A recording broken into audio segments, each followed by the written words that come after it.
ታሪኩ የሚጀምረው ቲዳሊክ የተባለ አንድ በጣም ግዙፍ እንቁራሪት አንድ ቀን ጠዋት ሲነቃ ከፍተኛ ጥም ይሰማዋል።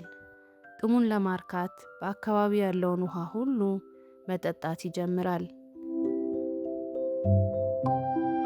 ኩሬውን፣ ወንዙን፣ አልፎ ተርፎም ውቅያኖሱን ሳይቀር ጠጥቶ ይጨርሰዋል።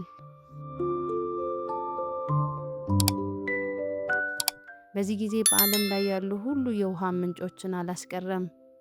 ምድሪቱ ትደርቃለች፣ እጽዋቱ ይጠወልጋሉ፣ ሌሎች እንስሳትም በውሃ ጥም መቸገር ይጀምራሉ። እንስሳቱ ተሰባስበው ውሃውን እንዴት ማስመለስ እንደሚችሉ ይማከራሉ። በመጨረሻም አንድ ሀሳብ ያመጣሉ። ቲዳሊክን ካሳቁ አሁን ሲከፍት የጠጣውን ውሃ ሁሉ ይተፋዋል ብለው አሰቡ።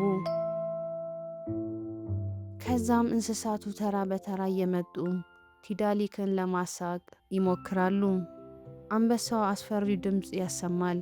ቲዳሊክ ግን አይስቅም። ጦጣዋም ፊቷን ሞኝ እያስመሰለች ታሳያለች።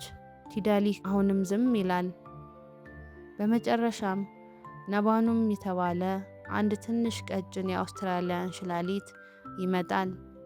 ነባኑም በቲዳሊክ ፊት ለፊት እንግዳ አስቂኝ የዳንስ እንቅስቃሴዎችን ማድረግ ይጀምራል። የነባኑም ዳንስ በጣም አስቂኝ ስለነበር ቲዳሊክ መቋቋም አቅቶት መሳቅ ይጀምራል። ሃሃሃሃ ብሎ ሲስቅ ከሆዱ ውስጥ ያለው ውሃ ሁሉ እንደ ጎርፍ ይወጣል።